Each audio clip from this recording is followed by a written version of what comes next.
Bismillahirrahmanirrahim.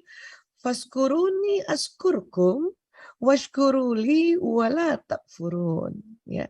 Maka ingatlah kepadaku, aku pun akan ingat kepadamu.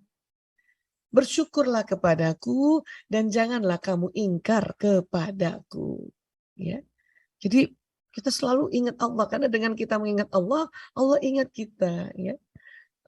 Betapa kita bahagianya, luar biasa bahagia, bersyukur kalau Sang Maha Pencipta, Sang Halik mengingat kita.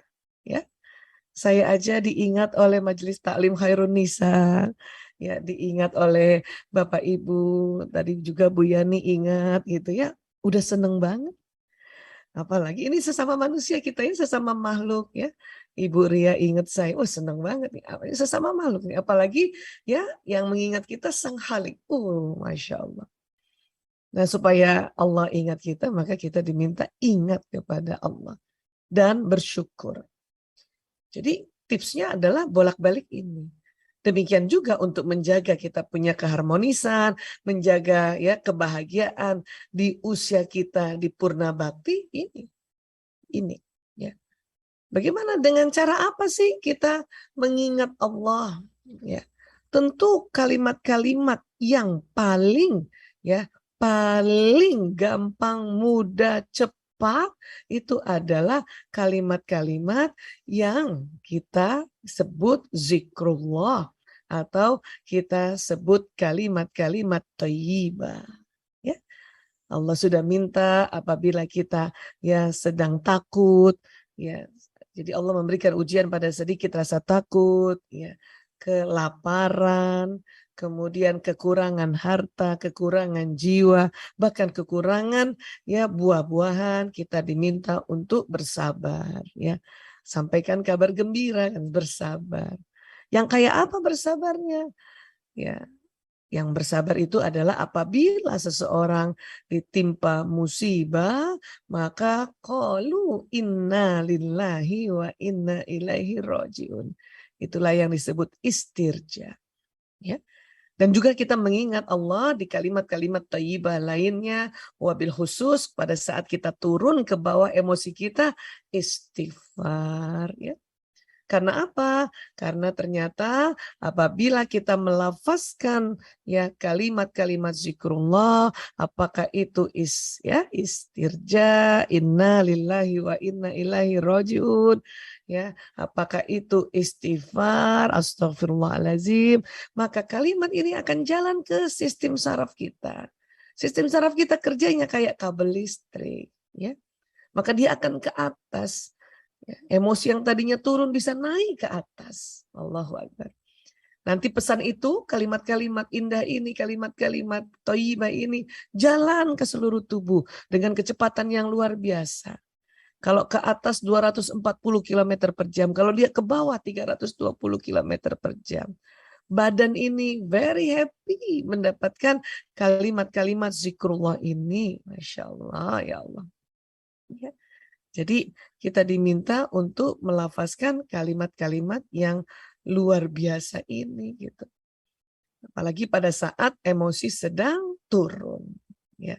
Apalagi pada saat kita sedang ya tiba-tiba yang lagi tenang-tenang, jubrok turun ke bawah, Allahu Akbar, ya.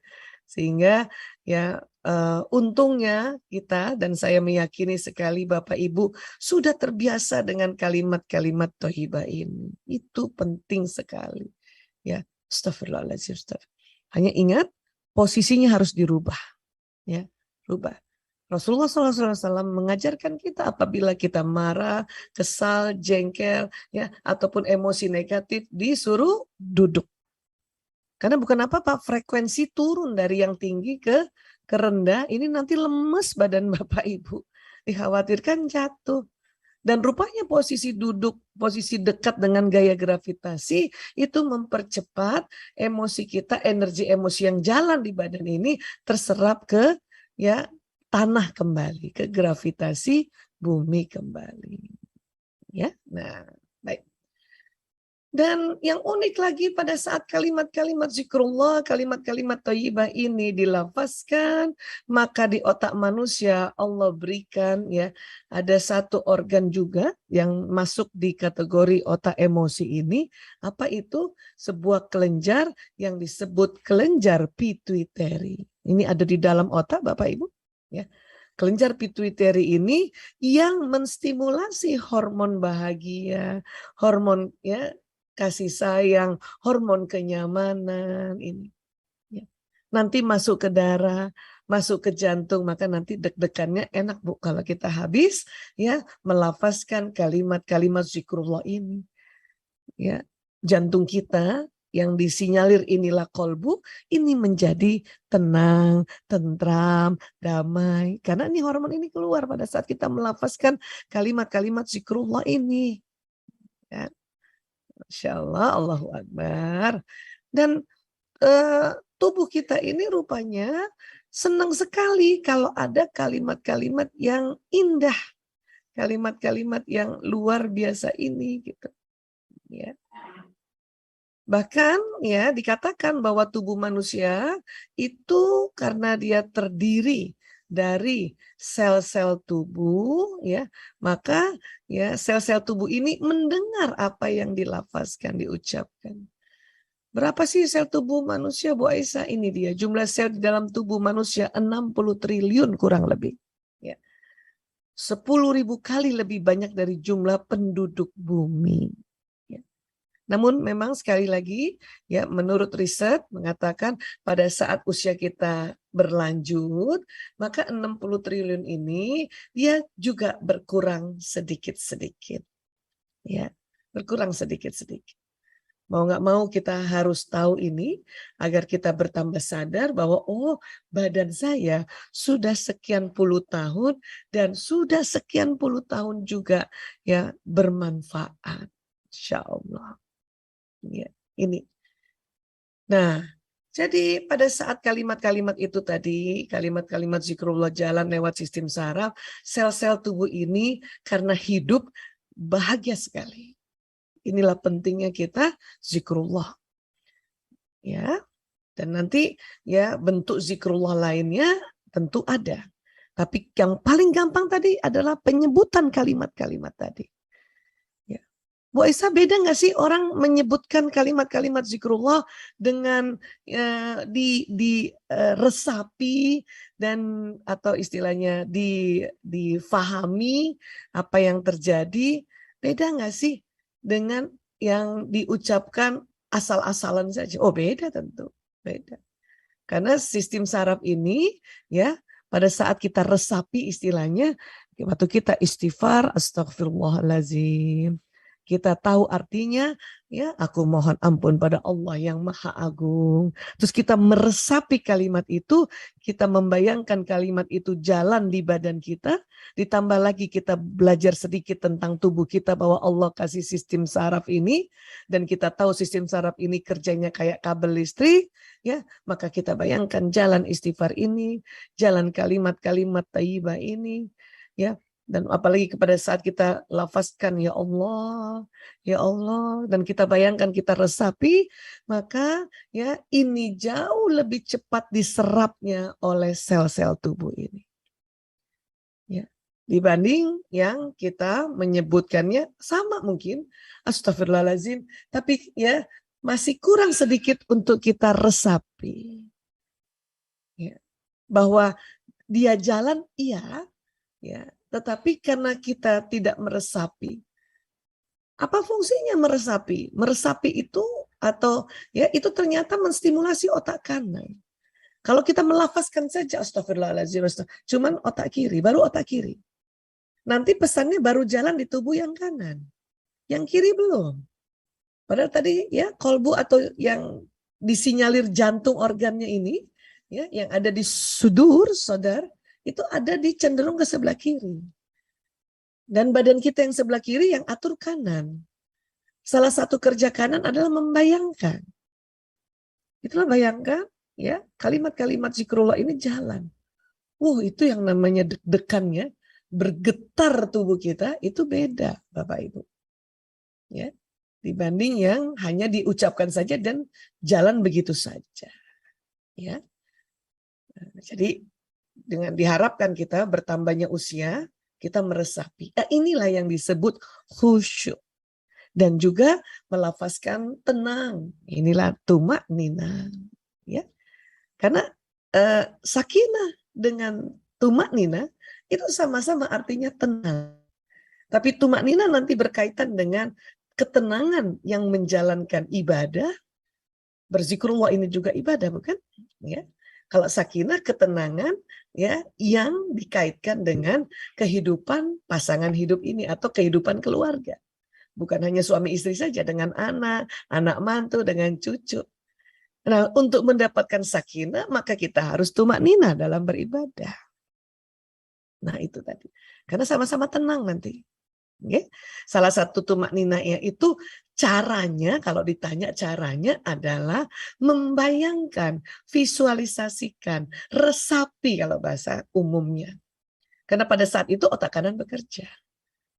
Maka kalimat-kalimat zikrullah itu akan jalan, ya, bukan hanya di kiri, di kanan badan, karena tadi kanan yang atur kiri. Ya, kiri, salah satu kerja kiri adalah melafazkan, baik secara sir maupun zahir, ya. Tapi untuk yang kanan, yang otak kanan mengatur kiri. Nah, ini membayangkan salah satunya. Ya, salah duanya atau berikutnya adalah melihat gambar, mengerti gambar ini. Oh, gitu ya. Kalimat-kalimat bahasa kita bolehkah Bu Aisyah? Ya, oh tentu boleh. Maka mengapa kita selalu diminta juga kalau ditanya, Bu Yani apa kabarnya? Alhamdulillah, saya sehat walafiat. Kan gitu ya Bu Yani ya.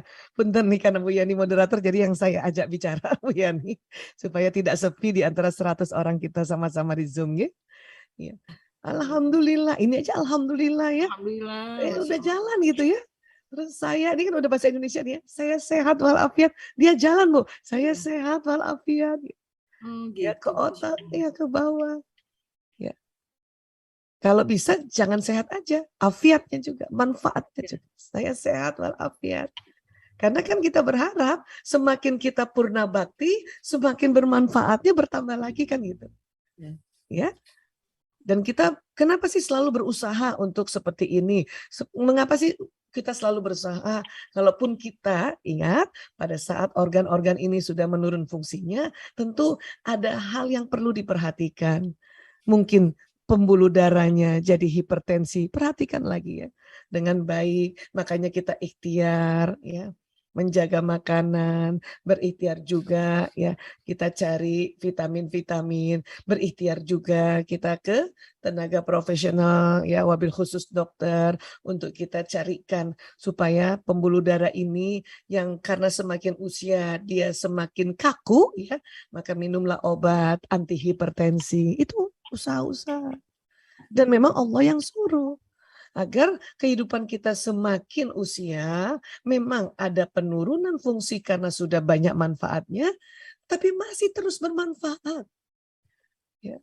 Mungkin tidak lagi bekerja di pekerjaan waktu masih muda, katakanlah di satu institusi atau kantor, ya. Tapi badan kita masih terus bekerja untuk mengerjakan pekerjaan lainnya, Masya Allah. Ya. Bahkan teleponin cucu, dengerin cucu cerita, ya, membacakan cerita atau menceritakan cucu itu manfaat sekali. Allahu Akbar ya. Karena menurut penelitian Bapak Ibu ya, sel tubuh kita ini memang yang berkurang di sini. Ya, ini ada mitokondria, ini pemasukan nanti yang dia metabolisme karbohidrat ya berkurang karena sudah mulai ya penurunan fungsi ya. Kemudian di lisosom ini untuk memproses lemak, ini juga mulai ada pengurangan, makanya makan lemaknya kita nggak seheboh waktu muda kan gitu ya Bu ya. Kemudian ya di tempat-tempat lain ini di daerah-daerah protein ini ya di ribosom. Kemudian ini cairan, ini di dalam satu sel ini ya yang triliunan tadi ini cairan. Ini juga berkurang tempatnya, maka jangan heran minum kita nggak bisa terlalu banyak. Kalau udah kebanyakan maka dibuang lewat pipis atau kencing. Jangan heran juga semakin usia kok kita pipis-pipis gitu ya Bu Yani. Ya, Ya, benar-benar. karena memang bagian tubuh yang tempatnya cairan nggak mau lagi banyak-banyak. Gitu. Jadi yang nggak berguna dibuang ya. Iya, gitu ya. Nah, jadi kalau kita pipis-pipis harusnya bahagia. Alhamdulillah ya Allah, badanku penuh yang manfaat, makanya Ya, kita buang yang nggak berguna. Masya Allah. Iya, jadi kalimat-kalimat ini akan membuat sel tubuh itu kerjanya gembira gitu. Daripada kita ngeluh. Aduh, ini susah banget ya kita jalan-jalan pipis-pipis terus. Nanti tubuh sedih. Karena tubuh menganggap, loh, aku kan kerja sesuai perintah Allah. Apa yang lebih-lebih itu dikeluarkan supaya tubuh ini tetap sehat, ya, dan afiat. Itu ceritanya. Disinilah kita harus berupaya merubah sikap kita. Sikap ini ya kalimat, ya. Tapi bisa merubah sikap itu menjadi lebih bahagia ya memang perlu belajar. Itulah kita bertaklim terus mengaji, mengkaji. Oke? Dan yang luar biasanya ada namanya inti sel di dalam sini. Inti sel ini yang tidak berkurang atau inti sel ini yang tidak ada penurunan. Ya. Dalamnya apa sih di dalamnya? Itu ada kromosom namanya, kromosom. Ya.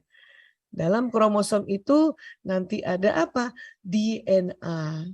Dalam DNA di dalamnya ada gen-gen. Ya. Dan tiap inti sel tersimpan 3 miliar informasi genetik. Masya Allah, ya Allah, ya Rabb. Ya, nah, ada apa di dalam situ? Ada kemampuan-kemampuan manusia yang Allah berikan. Sehingga pun seandainya purna bakti, ya, kemampuan-kemampuan yang ada dalam gen ini, kalau kita tahu caranya lainnya, maka muncul kecerdasan-kecerdasan baru walaupun kita purna bakti, tidak bekerja lagi di sebuah institusi. Gitu. Ada di dalam sini sebetulnya. Luar biasa. Okay? Masya Allah. Terus bagaimana caranya mengaktifkan ya inti sel ini? Membangkitkan gen yang tidur. Oh, katanya begitu ya. Pertama, tadi kita sudah belajar apa? Zikrullah. Ya. Zikrullah itu Masya Allah ya. Iya, dia sampai tembus di dalam sel, sampai ke intinya. Allahu Akbar. Allahu Akbar. Ya, ini yang harus kita mengerti dan apa istilahnya ya, kita ini memang selama ini kita sudah lakukan hal-hal yang luar biasa dan ini yang harus terus dilakukan gitu. Jangan sampai kita merasa bosan dengan zikrullah. Nauzubillah min dzalik. Ya. Dan termasuk juga adalah salawat. Salawat. Allahumma sholli wa sallim ala sayyidina Muhammad. Dan resapi salawat itu jalan di badan kita. Ya. Kemudian bangkitkan gen yang tidur ini dengan apa? Tadi, menjaga atau mengatur suasana emosi, pikiran dan perasaan ini dengan kembali zikrullah lagi tadi. Dan juga membangkitkan gen yang tidur ini tentu makan minum secukupnya. Di mana semakin kita usia, makin diminta secukupnya. Karena tadi sel-sel yang bagian luarnya dari inti sel, ya itu hanya butuh makan minum secukupnya. Jadi kalau Bapak Ibu ya, waktu semakin usia kita lanjut dan nampaknya kok saya makannya nggak terlalu banyak waktu seperti sebelum-sebelumnya ya, itu memang ya Allah minta sel-sel itu mensortir makanan secukupnya. Agar apa? Agar inti sel ini, inti sel yang ada kromosom dan ada DNA dan ada gennya, yang isinya kemampuan-kemampuan ya atau kecerdasan-kecerdasan manusia, potensi-potensi manusia, ini yang tidur bangkit. Sehingga semasa purna bakti kita ini, ya kita masih bisa banyak yang dikerjakan. Walaupun berbeda sama sekali dengan punten pekerjaan sebelumnya di kantor misalnya. Ya, nah, terus ternyata ya penelitian di Jepang ya inti yang ada di dalam kromosom tadi, atau istilahnya hakikat manusia yang terukir dalam gen ini adalah apa? Hidup untuk orang lain. Maka ya akan jadi luar biasanya kita dengan sadar, dan memang ini penelitian, bahwa memang hidup kita untuk bermanfaat. Bukan hanya diri, tetapi bermanfaat untuk orang lain. Inilah ya diminta kita, walaupun sudah purna bakti, hidup kita untuk bermanfaat untuk orang lain. Dan kehidupan kita di mana Masya Allah, Bapak Ibu yang pasangan hidupnya masih lengkap, suami masih ada, istri masih ada, mereka kan orang lain dibanding oleh diri kita. Seorang istri, suami itu orang lain baginya. Seorang suami, istri itu orang lain baginya. Kan itu. Anak juga teranggap orang lain baginya. Mantu juga teranggap orang lain baginya. Cucu-cucu kan gitu. Nah, dengan kita membantu pasangan hidup kita, membantu anak kita, apa yang bisa kita bantukan, ya, maka ini kemampuan kita ini akan nyala terus. Allahu Akbar. Bahkan ya buat ibu-ibu yang masih juga ya dengan rela mengurus umat, dahsyat banget itu. Tapi memang yang diminta ya lingkarannya ada lingkar utama, yaitu keluarga inti ya. Kemudian ya pasangan hidup, kemudian anak cucu gitu. Yang masih punya orang tua. Nah, barulah lingkar yang paling luar kan, lingkar lebih luas kan, nah itulah umat. Karena banyak juga tanpa kita lupa, terkadang kita fokus untuk kepentingan umat, yang deket-deket malah kita nggak urusin karena kecapean mengurus umat.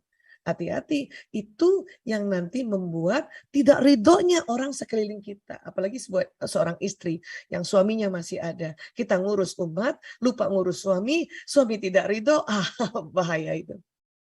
Ya, nah ini yang perlu sekali kita mengerti, bahwa lingkar terdekat dulu, ya, baru nanti ya keluar seperti itu. Bahkan seandainya di usia semakin kita lanjut, kemudian kita ya hanya bisa di rumah dan hanya bisa misalnya ya tidak lagi bisa ya bermanfaat, katakanlah mengatakan kita sama suami, ayah maaf ya, saya dulu ngurusin semua makanan kamu, tapi sekarang ini hanya bisa ngurusin sedikit, maaf ya, minta maaf lah. Tapi tetap bermanfaat. Tetap bermanfaat karena isinya ini harus hidup untuk orang lain. Hidup untuk orang lain. Makanya ya kita diingatkan di Adinul Islam ya, sebaik-baiknya manusia adalah yang banyak manfaatnya kan gitu. Tentu untuk dirinya, untuk keluarga, dan untuk orang banyak ya, untuk umat. Tapi ingat, memang tubuh kita semakin hari, semakin ada pengurangan fungsi, maka kita perlu mengerti juga bahwa tidak bisa lagi sebanyak-banyaknya sewaktu kita masih muda, tetapi ada yang bisa kita bantu. Bantu cucu aja dengerin dia cerita, itu hidup untuk orang lain namanya. Apalagi itu cucu, di dalamnya ada kromosom kita yang masuk di dalam tubuh cucu ini. Masya Allah. Ini yang asiknya gitu ceritanya ini ya. Nah, dan tentunya ya di dalam tubuh kita juga ini bukan berarti kita tidak diperbolehkan untuk ya bilang bahwa aduh badan saya kenapa ya pegel-pegel, bukan berarti tidak bisa mengatakan begitu ya. Tetapi hati-hati dalam kalimat-kalimat yang mengandung kalimat-kalimat ya negatif ya. Kenapa? Karena nanti bisa jalan juga. Kita tadi sepakat bahwa di otak kita kan ada otak emosi. Nggak mungkin juga terus-terusan gembira, bukan? Sesekali kita bilang, ya Allah saya takut, ya Allah saya khawatir, ya Allah kok saya kesel ya, ya Allah kok saya sedih. Itu boleh-boleh saja. Tapi nggak boleh keseringan. Dan nggak boleh terus-terusan. Kalau cuma 1 kali sampai 2 kali, ya kalimat ini nggak jalan di sistem saraf. Karena sistem saraf ini tahu kalimat-kalimat yang ngomong 1 kali jalan. Karena sistem saraf ini kayak kabel listrik, Dia ngerti mendeteksi frekuensi. Tadi kalimat-kalimat thayyibah, yang namanya juga thayyibah ya, pasti positif. Bahkan juga kalimat-kalimat bahasa Indonesia atau bahasa ibu kita juga yang positif. Karena dia frekuensinya 200 Hz ke atas, maka sekali diucapkan jalan, naik ke atas, turun ke bawah. Gitu. Tapi kalimat-kalimat yang negatif seperti ini, tadi kita sudah lihat ya, level emosi kan di bawah ya Bu Yani ya. Itu kan frekuensinya di bawah. Maka sekali diucapkan dia belum jalan. Ini maha adilnya Allah. Belum jalan. Allah Akbar. Itulah misalnya kita datang anak, kita bilang, ya, nak, kok badan ibu agak nggak enak ya, ibu kok khawatir ya. Itu masih boleh. Atau datang ke dokter misalnya, ibu kenapa? Ini loh Bu Dokter, dengkul saya, ya Allah, sakit, saya jadi sedih. Itu boleh, karena memang 1-2 kali kita bicara, belum jalan di badan kita, ya. Itu gunanya untuk kita boleh sampaikan apa yang terjadi di badan kita sehingga orang lain bisa bantu lagi gitu. Ya anak kita bisa bantu, pasangan kita bisa bantu, ya bahkan mungkin tenaga profesional bisa bantu. Oh, ya Bu, dengkulnya sakit kemungkinan cairannya kurang. Ibu saya kasih resep glukosamin ya Bu. Gitu kan yang bisa bantu kan. Nah, jadi ngerti ya Bu? Bukan melulu harus kita bahagia terus enggak gitu. Memang Allah kasih. Kalau kita nggak ngomong terus gimana? Datang ke dokter. Ibu kenapa? Ibu nggak berani ngomong hal-hal yang seperti ini. Ya dokter bingung mau dikasih apa obatnya gitu. Tapi menurut penelitian, tolong jangan diulang-ulang. Dan kalau nggak penting curhat sama orang yang kita melihat bahwa nanti malah tambah membebani. Karena waktu kita curhat sama orang itu juga dengar telinganya. Dan kalau kita curhatnya ulang-ulang, orang-orang yang kita curhatin ulang-ulang dengan kita punya negatif ini, ya itu juga terbebani karena telinga apa yang didengar itu juga jalan di badan. Jadi tolong nggak usah diulang-ulang, karena diulang-ulang jalan di badan. Apa yang berbahaya Bu Aisyah? Ada kelenjar di atas ginjal, namanya kelenjar adrenal. Di sini keluar hormon-hormon stres. Adrenalin, kortisol, norepinefrin, ya itu hormon-hormon stres. Memang Allah kasih hormon stres di badan kita. Ya, kerjasama dengan batang otak reptil itu untuk siap siaga badan ini. Bila tiba-tiba ada gempa, bila tiba-tiba ada banjir bandang. Sehingga Masya Allah, ya yang tadinya biasanya kita nggak bisa lari kita Bu. Karena Allah memang persiapkan juga kelenjar adrenal ini. Karena ada juga ibu-ibu tanya sama saya, kenapa Allah bikin kelenjar adrenal kalau memang kita nggak boleh stres? Ibu, ini untuk menjaga diri kita kalau ada bahaya. Tetapi ya kalau kita berkeluh kesah terus-terusan, keluarnya tambah banyak. Ya. Jadi belum ada gempa, badan kita sudah kena gempa karena kita berkeluh kesah terus-terusan. Aduh Bu Aisyah, saya terlanjur tadi 3 kali, 4 kali berkeluh kesah. Tenang Ibu, kenapa? Allah masih kasih lagi kalimat-kalimat untuk menghapus keluh kesah kita atau mendelete istilahnya. Ya, kita kan WA gitu ya Bu Yani ya. Kalau salah kirim ada namanya delete for everyone. Atau kita ya salah tulis ya delete for me gitu kan. Iya. Apa itu? Kembali istighfar. Astagfirullahaladzim. Kembali istighfar ya Allah, ya Rob. Ya, ini yang aduh umat Islam ini luar biasa sekali. Ya, diberikan hal-hal yang nantinya ya ini kita lihat ya kalimat-kalimat ini ya kalimat-kalimat thayyibah ini jalan lagi insya Allah di badan kita sehingga apa? Sehingga yang tadinya itu hampir keluar kelenjar dia hormon-hormon di kelenjar adrenal ini nggak jadi gitu loh ya. Nah ini kan yang mengasihkan inilah kita ya. Waduh. Ya, tadi ngeluh kebanyakan. Astagfirullahaladzim ya Allah. Astagfirullahaladzim ya Allah. Gitu ya. Karena banyak juga ibu-ibu, aduh Bu Aisyah tadi saya ngeluh gimana dong caranya. Ya, udah istighfar aja Bu. kembali istighfar, astagfirullahaladzim. Nanti dia jalan, nggak jadi deh tuh hormon stres keluar terlalu banyak. Tetap keluar, tapi nggak banyak-banyak. Karena kalau keluar banyak-banyak masuk lagi ke pembuluh darah, itulah nanti memperberat hipertensi kita, memperberat ya pembuluh darah yang ke jantung kita, ya, memperberat organ-organ yang lain, paru-paru kita dan sebagainya. Ini yang nantinya kita perlu pahami. Maka segeralah istighfar lagi. Astagfirullahaladzim. Ya Allah, astagfirullahaladzim. Astagfirullahaladzim. Ya. Nah, sampai sini ya Bu. Nah, ada lagi yang saya mau sampaikan dan ini yang luar biasanya. Ya. Apa sih luar biasanya? Nah, jadi selain tadi kalimat-kalimat zikrullah ya, yang menjadi pengingat kita pada Allah dan itu yang senantiasa diminta dan gampang dilakukan. Detik ini juga kita ya mengingat Allah dengan menyebutkan lafaz Allah, beristighfar atau kalimat-kalimat thayyibah lainnya. Berikutnya apa yang Allah minta ya. Ini kita sudah tahu bersama ya ayyuhallazina amanusta'inu bis-sabri was-shalah innallaha ma'as-sabirin. Hai orang-orang yang beriman, jadikanlah sabar dan sholat sebagai penolongmu. Sesungguhnya Allah bersama orang-orang yang sabar. Jadi Allah sudah ingatkan kita, sabar, sholat, penolong.